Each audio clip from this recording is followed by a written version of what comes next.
and welcome to the Wellbeing Training Academy podcast. My name's Abby Twomlow, psychotherapist and wellbeing trainer. And I'm Andrew Farquharson, and I'm a lot of those things that Abby spoke about.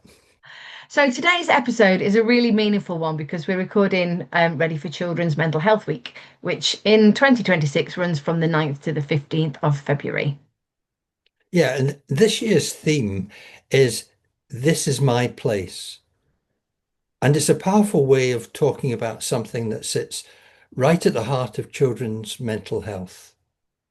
The need to feel safe, accepted, and that you truly belong in the space that you're in. Yeah, and when we talk about place, we don't just mean those physical spaces. We're talking about, you know, places where children belong. So schools, home, sports clubs, teams, friendship groups, the wider community, anywhere where children show up and ask, quite often quietly, do I fit in here? Am I welcome? Is it safe for me to be myself? Uh, do I belong? And I think for both of us coming from an education background and working in schools as well, this is a really important one for us, isn't it? Yeah, that's true. And the thing is, it's not just about physical space, it's about the mental space, the psychological space that you're in. So the sense of space and belonging matters more than we sometimes realize. In fact, it matters a lot more than we realize. And when children feel that they belong, they're more confident to try things, they're more resilient. And if things go wrong, then they're much more willing to try and remedy that to make things better. And they're more likely to stay engaged, whether that's in learning or a relationship or an activity like sport. Yeah, I guess when that sense of belonging is missing, it can show up in lots of different ways, can't it? It can show up as anxiety, that quiet withdrawal, low self-esteem, or even sort of flare up in behavior that's quite often misunderstood, I think. Children are not naughty or misbehaving for no reason. So what it's important to say is that children don't create that sense of belonging on their own. It's something that's absolutely shaped by the adults and the environment and the culture that's going on within those spaces as well. Yeah, and where do children spend most of their time? At school.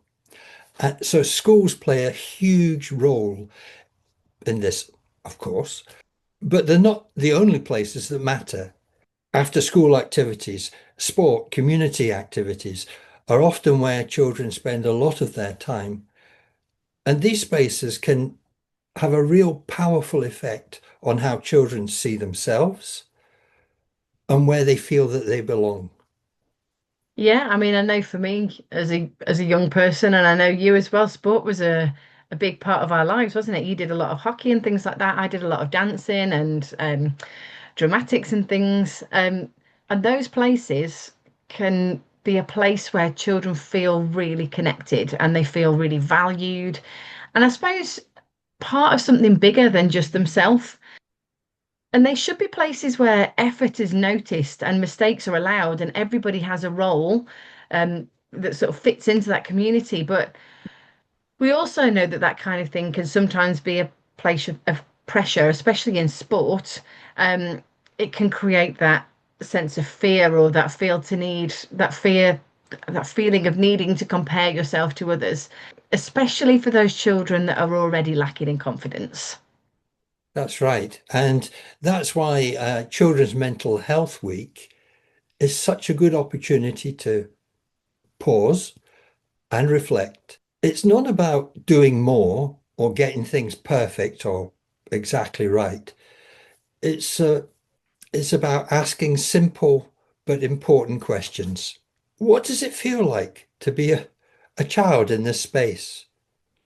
What messages are we sending through our language, our expectations, and how we respond when things don't quite go to plan?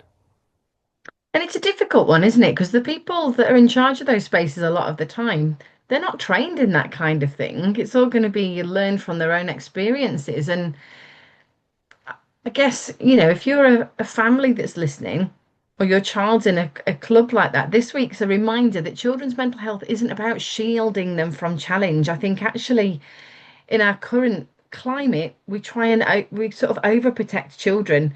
What we actually need to do is make sure that they have places where they feel secure enough to be challenged, to make those mistakes, because that helps them to grow and learn and cope with setbacks, because that's life, isn't it?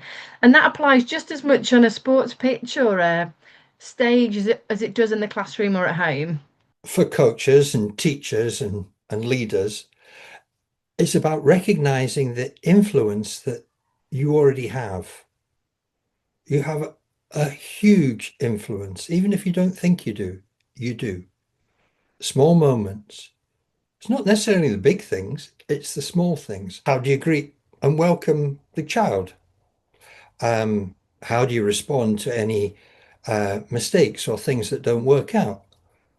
What sort of language do you use? All contribute to whether the child feels this is my space. So today we are going to be joined by Scott from Sporting PB in Staffordshire. And Scott works closely with children and young people at a grassroots level and has a real insight into how sports can shape confidence, develop that connection and that child's sense of place. So we're going to be chatting to him a little bit more about that. Scott sees firsthand how the environment created by coaches, clubs, teams can make such a difference to how children feel when they turn up, whether they feel welcome, supported, or able just to be themselves. We're really looking forward to hearing his perspective on why this matters so much in sport, especially during Children's Mental Health Week.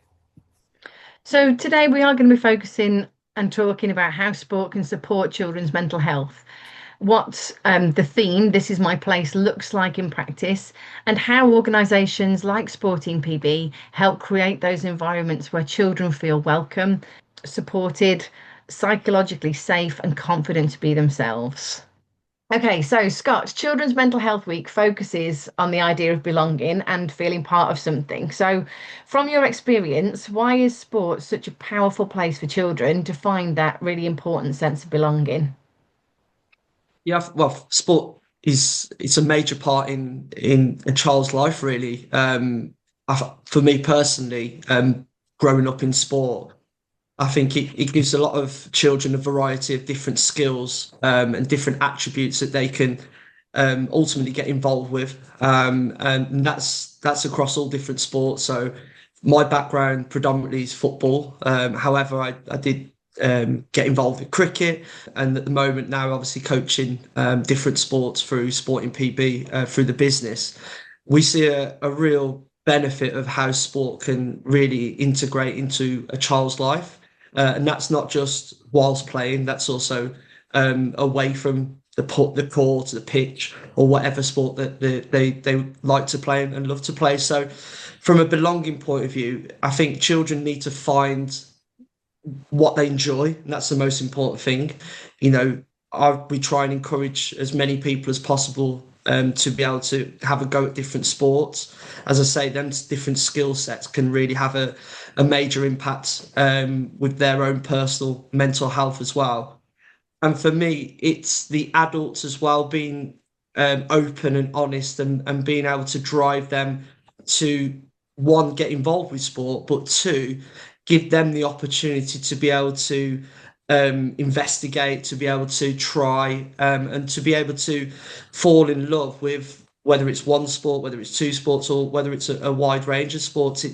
It's giving them an environment which they feel that actually I can try this, or I can make this decision, or I can really, work with a teammate or another participant to be able to get the best out of myself. So I think for me, it's being able to give them that environment that hopefully gets them to to a space where they feel belong within a group or within a sport, and hopefully then they can grow and find themselves, really, whether that's the work that we do personally with young nursery children, or whether that's the work that we do for older children as well. So It's really understanding that child and giving them that space to be able to hopefully feel that sense of belonging in a variety of different sports. Okay, so we also know that you sort of work at a grassroots level, Yeah, and you're working on that confidence and emotions, and they can really show up on the pitch. We know that yeah. through professional sports and stuff as well. So, how do you see sport helping children to develop that confidence and that resilience that's so important, even when things don't go their way? Yeah, I think the word resilience for us personally has really come to the forefront of what we're trying to do personally. But I think for children that play sport, I think having that understanding of what resilience is key to their success. As adults, if we're doing a driving test, for example, it's either pass or fail. If we go for a job interview, it's pass or fail. So if they come into contact with that kind of situation when they're 16, 18, 21, and they've not been taught that, or they've not been put into situations which allows that to happen, then we're doing them a disservice. So I think for me, being able to give them that opportunity to be able to fail, but having that understanding that encouragement to fail and being able to understand what that conversation is and that communication is after they've failed is really important because, yes, we can highlight them failing, but ultimately how you pass that on to that child is going to be the most important thing. And obviously if they continue to fail in the same thing or in a variety of different ways, then we as adults need to actually take a step back and think actually the communication that we give is going to be a positive one, and how we direct that in a way that they can feel that they belong and have that sense of belonging within the sport that they're playing. So for me, resilience is important. Developing confidence, I think that comes from one, themselves having the opportunity to make decisions. That's important. I talk from a grassroots football point of view, and I'll stand on the sideline and I'll see 9, 10, 11, 12 parents shouting different things onto the pitch, where actually we need to allow these children to be able to make their own decision. And if they fail, as I've just said, they can, hopefully we can give them that right, support and guidance to be able to go, actually, next time you can do this, or next time you can think about how you could do it differently. So from a confidence point of view, it comes down to the personality of the adults to be able to give them that sense of direction, but also create an environment which they are able to fail, and hopefully over time they can get success and be able to build more confidence over a period of time. Yeah, because I mean, one thing that we advocate is that resilience is definitely a skill set. It's something that can be learned. And the same with confidence, really. Confidence is something that you create within yourself. It's not just given to you or taken away from you, that you can sort of have some level of control over that. So I think if you can develop that sense in sport, then it'll get you a long way, not just in sport, but just in life skills terms, won't it? Exactly. We use the example of, from an adult's point of view, as a PlayStation controller. If you're watching a child and you're constantly pressing the buttons of a PlayStation controller, then that child is not able to make the decision. So, ultimately we don't want PlayStation children. We want children to be able to be in control of that PlayStation controller and be able to press the buttons that they want to press. But ultimately, the adult needs to then, potentially give them some guidance to say, actually, this is the right button to press, and hopefully they can, work together, and that child then feels like they can make their own decisions within that sporting environment. Yeah, absolutely. So I know that Sporting PB works with children of all abilities and different confidence levels. And you go into school where for some children, sport might not be their favorite thing. What do you think that coaches can do day to day to make sport feel like it's a safe and supportive space for every child?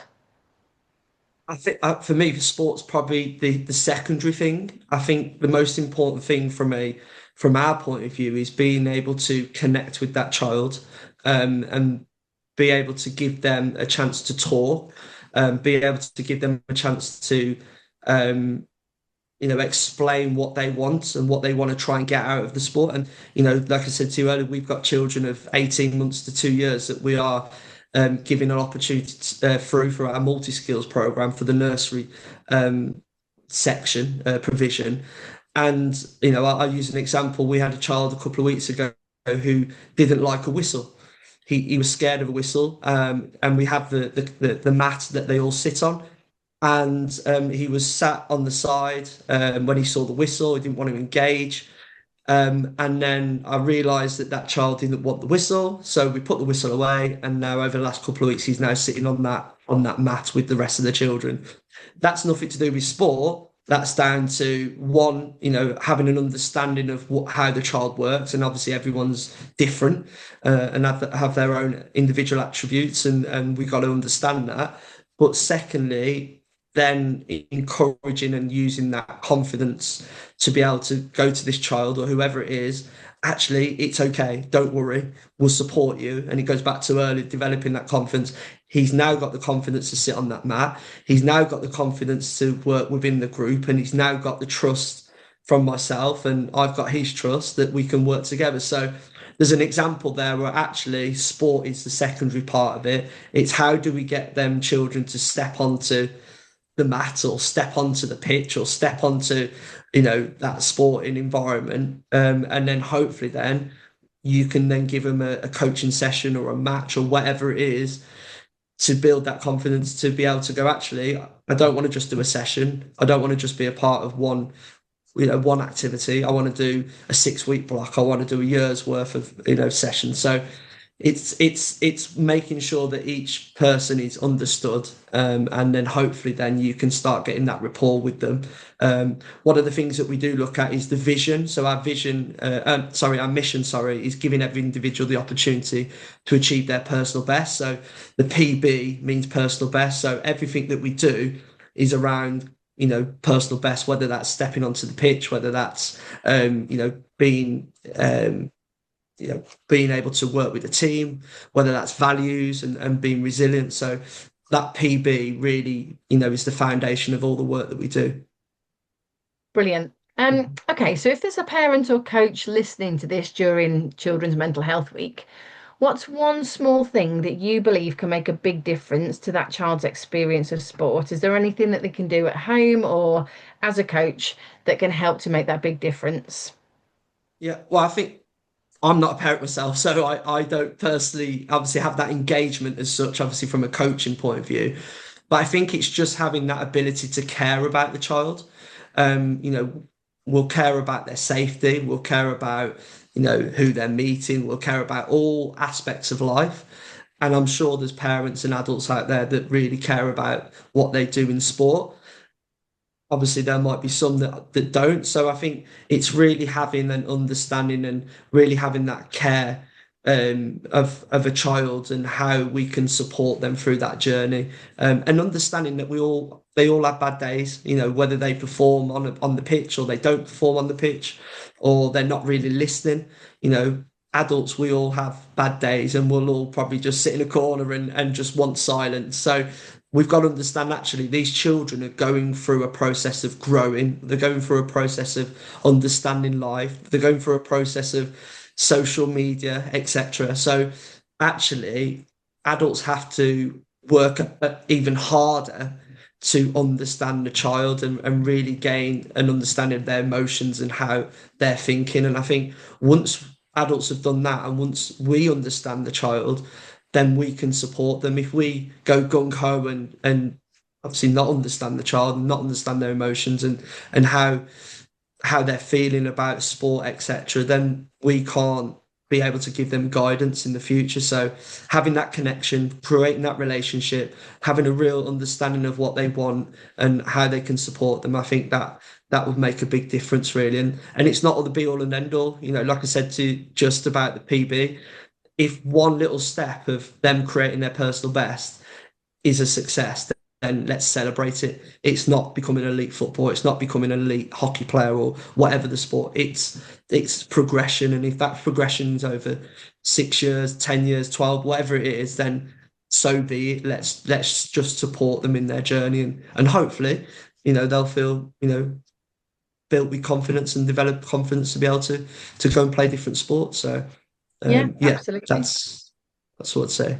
Yeah, No, amazing. So if people want to sort of find out more about what you do, or they want to look you up and find out a bit more, where can they go? Point us in the right direction. Yeah, so we've got a website, so it's sportingpb.co.uk. We're on all the social media channels as well. So yeah, if anyone wants to find out any more information about us, we're looking to develop our staffing as well. So if there are any casual coaches, or if there's any, people that want to get involved in our education department, football department, we are looking to develop health as well, and hopefully, other departments in the future. so, Scott, thank you very much for that. That was really interesting and informative. Thank you.